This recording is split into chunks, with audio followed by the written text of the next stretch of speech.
Bienvenidos a la mejor asesoría educativa. En esta oportunidad resolveremos un interesante ejercicio acerca de un cilindro uniformemente cargado muy largo. Veamos el enunciado del mismo. Calcular la intensidad del campo eléctrico creado por un volumen cilíndrico muy largo de radio A, en el que se haya distribuida uniformemente una carga positiva con una densidad cúbica de carga ρ. Esta letra es la letra griega ρ. En puntos situados a una distancia r del eje del cilindro en los casos donde r sea menor o igual que a y r sea mayor o igual que a. Ilustremos la situación. Se tiene un cilindro muy largo de radio a, acá está su longitud.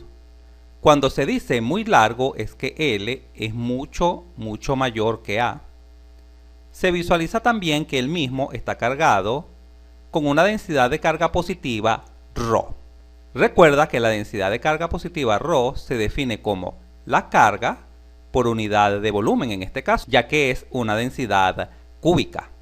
Como está cargado positivamente, se genera este campo eléctrico saliendo del cilindro.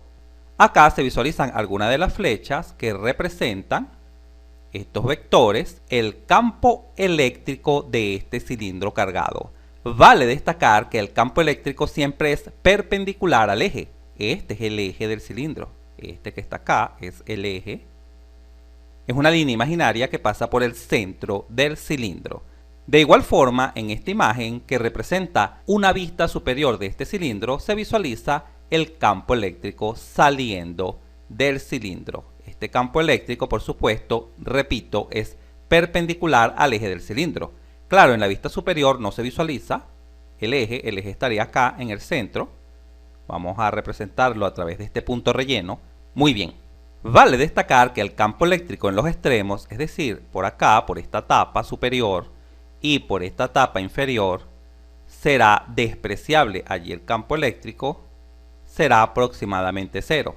¿Por qué? ¿Por qué podemos concluir esto? Porque el cilindro es justamente muy largo. Y se nos pide calcular el campo eléctrico acá, dentro del cilindro, a una distancia r, que será menor o igual que el radio del cilindro azul. Esto es lo que se nos pide, calcular el campo eléctrico acá, en estos puntos dentro del cilindro. También se nos pide calcular el campo eléctrico fuera del cilindro, donde r es mayor o igual que el radio del cilindro. En estos puntos acá, se nos pide calcular el campo eléctrico. Debemos obtener entonces el campo eléctrico interno dentro del cilindro y también el campo eléctrico externo al cilindro. ¿Y cómo vamos a trabajar para obtener este campo eléctrico interno y externo? ¿Cómo lo lograremos? Nos vamos a apoyar en la ley de Gauss. Veamos en qué consiste. Ítem A. Vamos a calcular el campo eléctrico interno dentro del cilindro. Vamos a apoyarnos en la ley de Gauss que dice lo siguiente: la integral cerrada sobre una superficie donde pasa un campo eléctrico por cierto diferencial de área debe ser igual a la carga encerrada o la carga interna dividido entre epsilon sub 0, la constante de permitividad en el espacio. Esta es la ley de Gauss. Quizás te cause algo de ruido esta integral, pero no te preocupes, porque en este caso particular no vamos a integrar. Ya verás qué fácil y sencillo es aplicar la ley de Gauss. Primero vamos a describir la ley de Gauss, ya que es muy importante comprenderla.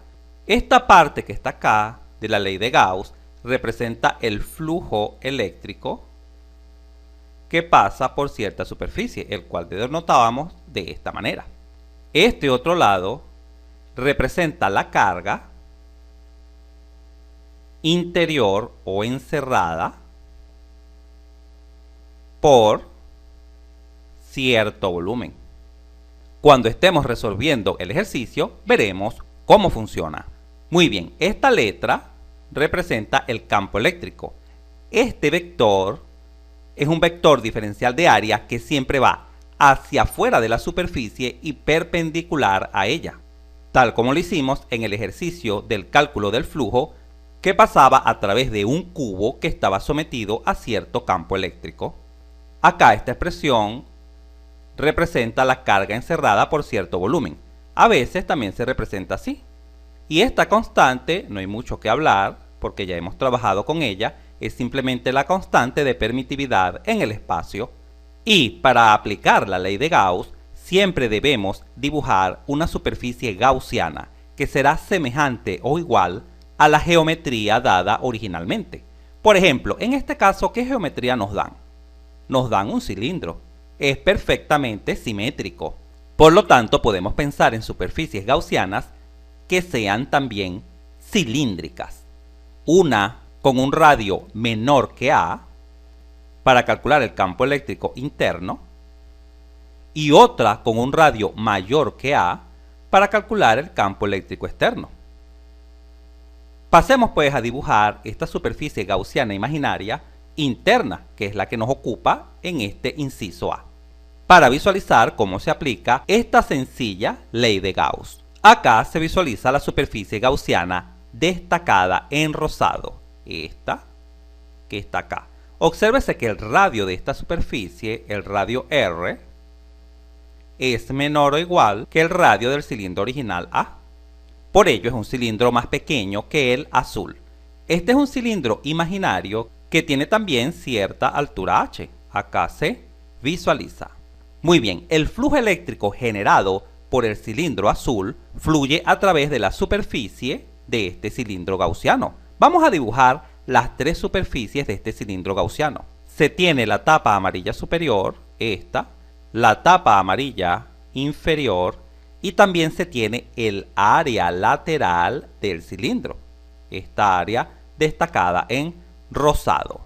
Como existen tres superficies o tres áreas diferentes, esta parte de la ley de Gauss, esta que está acá, debemos aplicarla a cada una de las superficies. A la superficie 1, que es el área lateral, E diferencial de área, más a la superficie 2, que representa la tapa superior de la superficie gaussiana, más la superficie 3, que representa la tapa inferior de la superficie gaussiana, y esto por supuesto debe ser igual a la carga encerrada por la superficie gaussiana dividido entre epsilon sub 0. Vamos a resolver primero estas últimas dos integrales, esta y luego esta, ya que se anularán, ya verás por qué, y finalmente calcularemos esta. Ok, comencemos con esta, con la segunda. Así podemos escribir la integral sobre la superficie 2 del campo eléctrico escalar diferencial de área. Este punto representa producto escalar entre vectores. Si no recuerdas cómo se define el producto escalar entre vectores, no te preocupes, acá en la Mejor Asesoría Educativa te dejamos todo en la mano. Entra acá en la esquina superior derecha de la pantalla y disfruta de una genial videoclase donde se explica de manera detallada qué es el producto escalar entre vectores. Muy bien, el producto escalar entre vectores se define como el módulo del campo eléctrico, la magnitud, la cual vamos a representar con la letra E sin flecha, por la magnitud del vector diferencial de área, también sin flecha, por, y acá viene la parte importante, pon mucha atención, el coseno del ángulo que forman estos dos vectores, E y diferencial de área. Fija tu atención acá, en la tapa 2. Vamos a la tapa 2, esta que está acá, la parte superior. En la parte superior visualizamos que el vector diferencial de área, por definición, es perpendicular a la superficie, a la tapa amarilla, porque este vector siempre debe ser perpendicular y saliendo de la superficie, por ello tiene sentido hacia arriba. Y el vector campo eléctrico ya sabemos que es perpendicular al eje, porque el campo eléctrico de este cilindro es saliente de manera radial, perpendicular al eje, tal como ya se explicó. De tal forma que el ángulo que forman estos dos vectores se visualiza acá. Forman un ángulo de 90 grados. Por lo tanto, acá este valor de alfa será 90 grados. ¿Y cuánto vale el coseno de 90 grados? Vamos a colocarlo acá al lado. el coseno de 90 grados es igual a 0. Esto implica que esta integral, esta que está acá, el flujo que pasa por la etapa 2 es igual a 0. Es totalmente nulo, porque E por diferencial de área por 0 es igual a 0. Lo mismo sucede si analizamos la etapa inferior, la etapa amarilla que está acá debajo de la superficie gaussiana, la cual representamos a través de esta integral. Observa, la integral sobre la superficie 3 de E por el diferencial de área será igual a la integral sobre la superficie 3.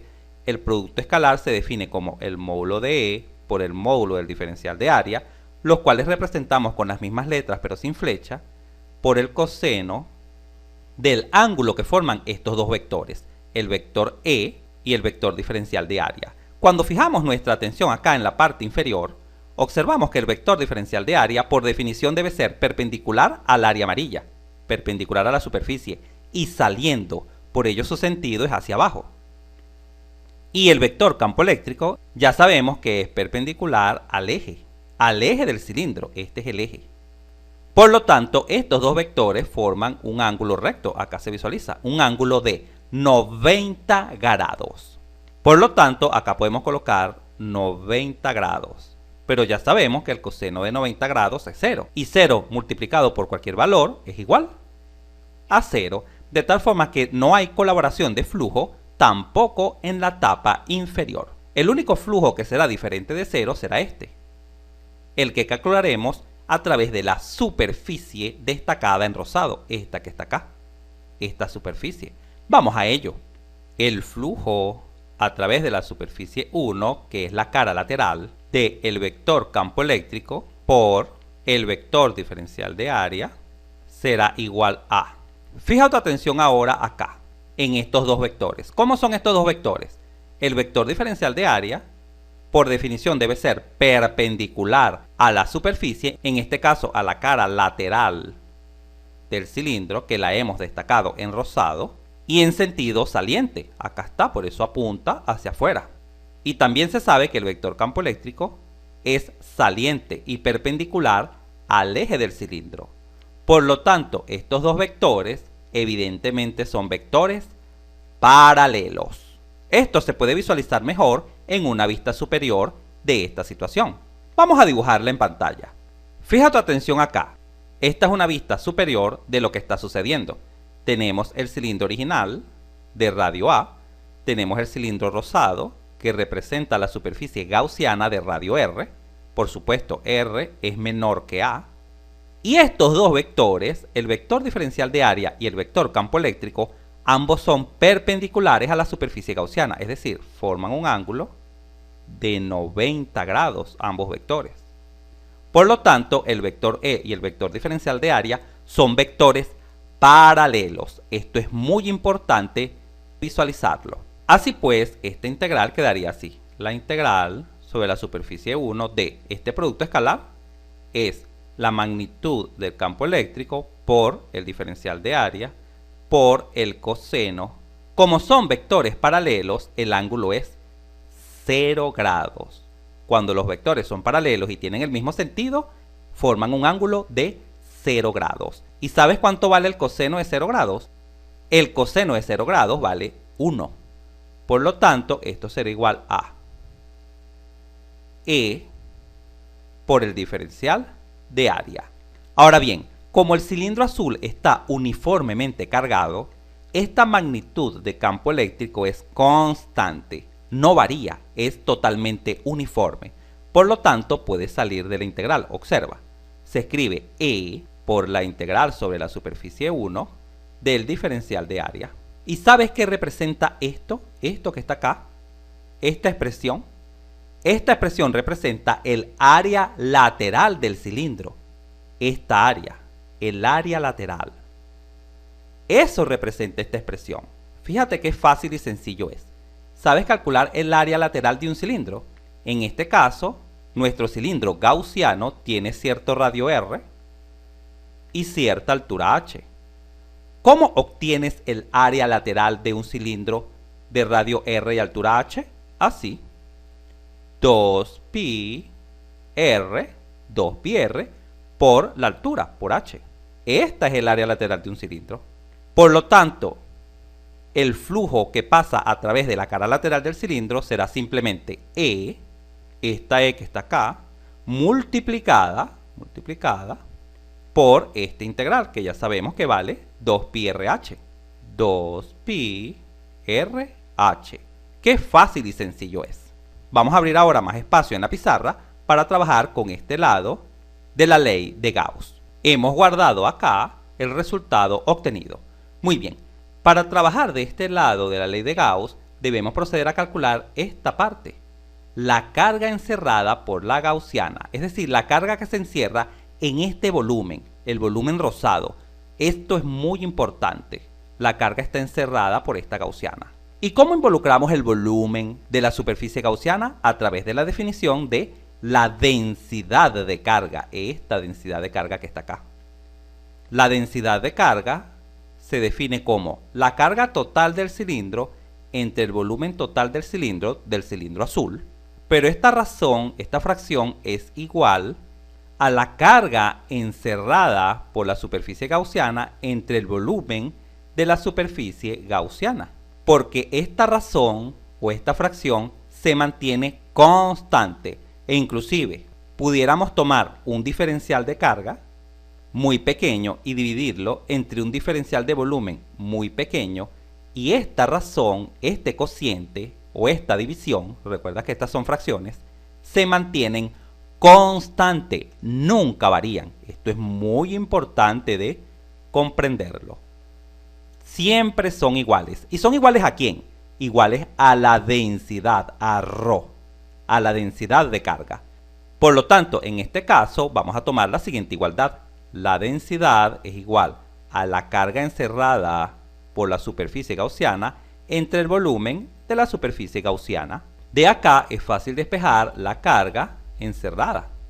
Será simplemente ρ por este valor que está dividiendo, pasaría multiplicando por el volumen de la superficie gaussiana. Y el volumen de la superficie gaussiana, en este caso, es el volumen de este cilindro, que encierra una carga menor a la carga total de todo el cilindro azul.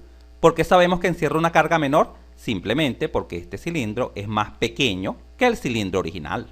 ¿Y qué cantidad de carga menor hay? Esta, justamente esta carga encerrada. ¿Y cuál será el volumen de ese cilindro gaussiano? ¿Cuánto vale el volumen de un cilindro? ¿Lo recuerdas cuánto vale? Vamos a colocarlo acá. El volumen de un cilindro vale pi por su radio al cuadrado multiplicado por h, por su altura. Listo. Esta expresión representa la carga encerrada por el cilindro gaussiano. Qué fácil y sencillo es. Ya solo queda sustituir este resultado y este resultado en nuestra ley de Gauss, acá, en nuestra ley de Gauss, para obtener el campo eléctrico dentro del cilindro. Vamos a ello. Muy bien, sustituyendo en la ley de Gauss se tiene esta parte de la ley, generó como resultado E por 2pi RH.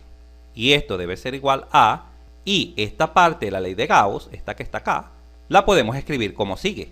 La carga encerrada es ρ, pi, r cuadrado h, dividido entre epsilon sub 0. Y de acá es bastante fácil y sencillo despejar el campo eléctrico. El campo eléctrico será igual a ρ, pi, r cuadrado h, dividido entre 2pi RH, que está multiplicando, pasa dividiendo, por epsilon sub 0. Evidentemente podemos simplificar pi con pi, h con h, y una r del numerador con una r del denominador. De tal forma que el campo eléctrico en el interior del cilindro será igual a ρ por r, una r que quedó acá, recuerda que acá estaba r cuadrado, dividido entre 2 por epsilon sub 0, 2 por epsilon sub 0. Este es el campo eléctrico en el interior del cilindro, cuando r es menor o igual que a. Muy bien, pasemos ahora a contestar el inciso B del ejercicio, es decir, el campo eléctrico fuera del cilindro macizo azul. En pantalla se visualiza la superficie gaussiana, esta que está acá destacada en rojo, con un radio R mayor que el radio original. Y está construida de esta manera porque vamos a proceder ahora a calcular el campo eléctrico externo, fuera del cilindro azul. Esta superficie gaussiana roja también tiene cierta altura h. Vamos a destacar estos dos cilindros para visualizar mejor la situación. Acá se encuentran destacados el cilindro azul original muy largo y la superficie gaussiana, que es este cilindro, destacado en rojo. Ahora visualizamos dos vectores que se han dibujado perpendiculares a la cara lateral del cilindro rojo, a la superficie lateral del cilindro rojo. Estos vectores son el vector campo eléctrico y el vector diferencial de área. Veamos una vista superior de la situación. Acá la tenemos. Tenemos el exterior del cilindro, donde vamos a calcular el campo eléctrico, y tenemos los vectores campo eléctrico que son perpendiculares a la superficie gaussiana. Esta parte la estoy explicando de manera más directa porque el análisis es muy semejante al ya explicado en el inciso A. No vamos a analizar la tapa superior del cilindro ni tampoco la tapa inferior del cilindro porque sabemos que allí el flujo es igual a 0. Comencemos pues a aplicar nuestra ley de Gauss para obtener el campo eléctrico en la región externa al cilindro original azul. La ley de Gauss nos dice que la integral sobre la superficie donde fluye un campo eléctrico, escalar diferencial de área, debe ser igual a la carga encerrada o la carga interior a la superficie gaussiana dividido entre epsilon sub 0. Comencemos con la parte izquierda, con esta. La integral de la superficie gaussiana de este producto escalar se tendría la magnitud del campo eléctrico, que es E, por la magnitud del vector diferencial de área, que es simplemente dA, por el coseno del ángulo que forman estos dos vectores. Como estos dos vectores son paralelos, ya sabemos que forman un ángulo de 0 grados. Esto será igual a el coseno de 0 vale 1. Así pues, esto simplemente lo podemos escribir así. E por dA. Pero ya sabemos que el campo eléctrico es uniforme, el campo eléctrico es constante, ya que el cilindro azul está cargado de manera uniforme, por lo tanto sale de la integral y se escribe esta expresión así. ¿Y qué habíamos mencionado que significa esta parte de la fórmula? Esta parte integral del diferencial de área significa el área lateral del cilindro. El área lateral del cilindro rojo, de este que está acá. ¿Cuáles son las dimensiones de ese cilindro rojo? Ese cilindro rojo tiene radio R, por supuesto, un R mayor que A, y tiene cierta altura H. ¿Cuál es el área lateral de un cilindro?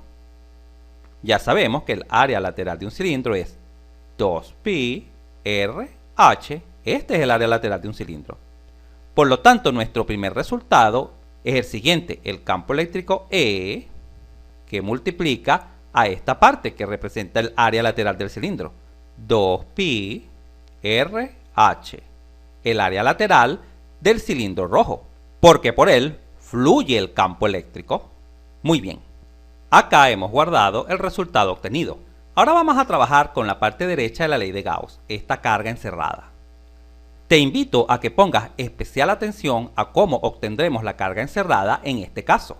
Ya sabemos que para obtener la carga encerrada debemos recurrir a la definición de densidad de carga.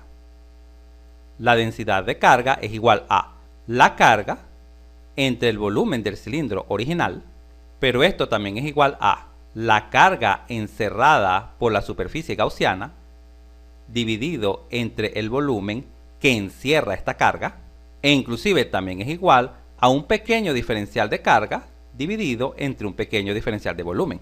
Todas estas fracciones son iguales. ¿Y son iguales a quién? A la densidad cúbica de carga. Muy bien, vamos a utilizar esta igualdad. La densidad es igual a la carga encerrada por la superficie gaussiana sobre el volumen que encierra esa carga. ¿Cuál es el volumen que encierra la carga? Como la superficie gaussiana es externa, ¿cuál es el volumen con carga que encierra? El volumen con carga que encierra es esta porción del cilindro azul, la que está dentro de la superficie gaussiana. Es decir, como desde acá aproximadamente, desde la tapa superior hasta acá, hasta esta tapa inferior. Vamos a destacarla. Acá se visualiza destacada. Lo que posee carga es este volumen, el volumen azul, porque recuerda que esta superficie es una superficie imaginaria. Esta superficie no tiene carga. Mucho cuidado con cometer el siguiente error. Acá, colocar el volumen de la superficie gaussiana. Eso sería un error, porque la superficie gaussiana no tiene carga en esta zona. En esta zona no hay carga. Por ello es que te dije que pusieras especial atención. Dicho de otra manera, el volumen que está acá en el denominador siempre es el que encierra la carga. Y evidentemente en este caso, como la gaussiana es externa al cilindro azul, está encerrando, es una porción del cilindro azul, este que se encuentra acá destacado. Por lo tanto, en este caso, el volumen es el volumen del cilindro azul. ¿Y cuál es el volumen de esta porción de cilindro azul? Destacada acá, esta porción que continúa por aquí, claro, y continúa por aquí y llega hasta la parte inferior de la superficie gaussiana, pues tiene radio A, evidentemente. ¿Y qué altura tiene? Esta misma altura, h, de la superficie gaussiana. ¿Y cuánto vale entonces ese volumen? Ese volumen será igual a pi por el radio al cuadrado, que en este caso es a cuadrado, por la altura h de la superficie gaussiana. Este es el volumen que encierra a la carga. Al despejar esa carga encerrada, obtenemos lo siguiente: la densidad multiplicada por el volumen, que está dividiendo y pasa multiplicando. Pero el volumen ya lo conocemos, es pi por a cuadrado por h. Muy bien, ya solo falta sustituir estos resultados obtenidos en nuestra ley de Gauss para obtener el campo eléctrico externo al cilindro azul. Muy bien, este lado izquierdo de la ley de Gauss generó como resultado E por 2pi RH. Esto es igual a la carga encerrada, en este caso, como la gaussiana es externa, encierra una porción del volumen del cilindro azul, el cual es ρ pi a cuadrado por h dividido entre epsilon sub 0. De acá es bastante sencillo despejar el campo eléctrico. El campo eléctrico es igual a ρ pi a cuadrado h dividido entre este factor que está multiplicando, pasaría dividiendo 2pi RH multiplicado por epsilon sub 0. Podemos simplificar h y podemos simplificar pi, de tal forma que el campo eléctrico externo será igual a ρ por a cuadrado sobre 2r por epsilon sub 0. Este es el campo eléctrico externo al cilindro azul. Y así hemos culminado el ejercicio. Sin embargo, vale la pena explicarte dos técnicas para que verifiques si tus resultados están correctos. ¿Por qué vale la pena comprobar en este caso? Porque nos están dando solo letras, no nos están dando números. Por ello es bueno verificar si las expresiones obtenidas son las correctas. Vamos a culminar el video explicando estas dos técnicas que te permitirán autoevaluarte y conocer si el campo eléctrico obtenido es el correcto. Muy bien, en pantalla visualizamos los dos campos eléctricos, el interno, en puntos acá dentro del cilindro, y el externo, en puntos acá fuera del cilindro muy largo. ¿Cómo podemos comprobar que estos resultados están correctos? Primera técnica, aplicando un análisis dimensional, es decir, de las unidades. Comencemos con la verde, campo eléctrico interno. Ρ, recuerda que Ρ es la carga entre el volumen. Vamos a trabajar con algunas unidades particulares para hacerlo más sencillo. La carga tiene unidad de Coulomb y el volumen, por ejemplo, metros cúbicos, suponiendo que todas las medidas están en metros, por R. Pero R es una distancia, un radio. Vamos a suponer que están dadas en metros, sobre, y acá en el denominador tenemos a epsilon sub 0. ¿Cuáles son las unidades de la constante de permitividad en el espacio? Son Coulomb cuadrado sobre Newton por metro cuadrado. Cuando aplicamos doble C, se obtiene lo siguiente: Coulomb por metro, acá Newton metro cuadrado sobre, y en el denominador metro cúbico por Coulomb cuadrado. Esto es igual a Coulomb por Newton metro a la 1 por metro cuadrado es igual a metro al cubo sobre metro cúbico por coulomb cuadrado. Esto es igual a, cuando simplificamos, metro cúbico con metro cúbico y un coulomb del denominador se cancela con uno del numerador, se obtienen las unidades newton en el numerador y coulomb en el denominador. Estas son las unidades de campo eléctrico. Recuerda que estas expresiones representan el campo eléctrico. Sí, newton sobre coulomb es unidad de campo eléctrico. Por lo tanto, esta expresión, dimensionalmente hablando, está correcta. Analicemos ahora la segunda expresión, esta que está acá, el campo eléctrico externo. La densidad de carga, ya sabemos que viene en coulomb sobre metros cúbicos, porque se calcula dividiendo la carga entre el volumen, por A cuadrado. Pero A es el radio. Vamos a suponer que el radio viene en metros, quedaría metros cuadrados, porque está elevado al cuadrado, dividido entre R, esta R que está acá, vamos a suponer que viene en metros, por epsilon sub 0. ¿Cuáles son las unidades de epsilon sub 0? Coulomb cuadrado sobre newton, metro cuadrado. Cuando aplicamos doble C, se obtiene lo siguiente. En el numerador coulomb metro cuadrado por newton metro cuadrado, y en el denominador se obtiene metro cúbico por metro por coulomb cuadrado. Esto es igual a coulomb newton metro a la 4, ya que 2 más 2 es 4, sobre, y acá se tiene metro cúbico por metro, es metro a la 4, por coulomb cuadrado. ¿Por qué metro a la 4? Porque 3 más 1 es igual a 4. Al simplificar se tiene metro a la 4 cancela con metro a la 4, un coulomb del numerador cancela con 1 del denominador, en el denominador solo queda 1. Esto es igual a, ¿qué unidades estamos obteniendo? En el numerador newton y en el denominador coulomb, el único que quedó. Y efectivamente newton sobre coulomb son las unidades de campo eléctrico. Por lo tanto, esta expresión está correcta dimensionalmente hablando.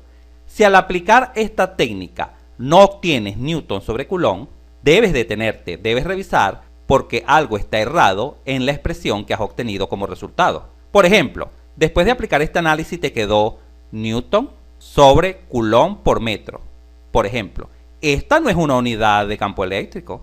La unidad de campo eléctrico es newton sobre coulomb. Nunca trae este metro acá.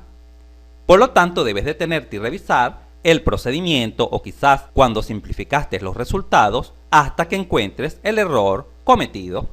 Muy bien, veamos la segunda técnica para verificar si estas dos expresiones son las correctas. Segunda técnica que se puede aplicar en este caso. Recuerda que en el ítem A, acá en el campo eléctrico interno, el radio es menor o igual que A. ¿Correcto? Sí, correcto. Este igual significa que cuando R es igual a A, estamos ubicados exactamente sobre la superficie del cilindro, ¿correcto? Porque R es igual a A. Es decir, estamos obteniendo el campo eléctrico acá, sobre el cilindro. ¿Y se puede obtener su valor? Sí, por supuesto, observa. El campo eléctrico interno es igual a ρ por R, pero donde está la R colocamos A, porque estamos evaluando esta expresión en R igual a, sobre 2 epsilon sub 0. Este es el valor del campo eléctrico exactamente sobre la superficie del cilindro.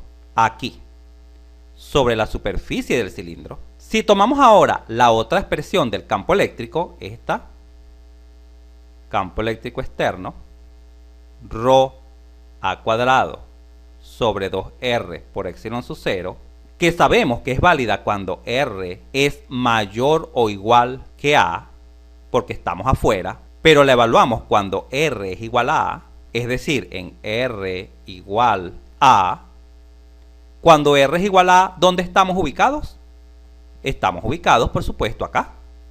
Exactamente sobre la superficie del cilindro, ¿correcto? Cuando R es igual a A. Es decir, estamos obteniendo este campo eléctrico. Y te hago la siguiente pregunta. ¿Este campo eléctrico y este campo eléctrico cómo deben ser? Deben ser totalmente iguales, idénticos, porque estamos ubicados en el mismo punto espacial. y el campo eléctrico en un punto, generado por una misma fuente, que en este caso es el cilindro azul, debe ser el mismo, debe ser igual. ¿Correcto? Por lo tanto, al evaluar este campo eléctrico externo, debemos obtener el mismo resultado que se obtuvo acá, en el primero. Vamos a verificarlo. Rho a cuadrado sobre, evaluando en R igual a, se tiene 2, y en esta R se coloca A, multiplicado por epsilon sub 0. Acá evidentemente podemos simplificar una A del numerador con una A del denominador. ¿Y qué se obtiene como resultado? Rho por A sobre 2 epsilon sub 0. Observa que efectivamente se obtiene el mismo resultado. Y esto debe ser así. Debemos obtener el mismo resultado porque nos encontramos ubicados en el mismo espacio físico, donde el campo eléctrico debe ser el mismo.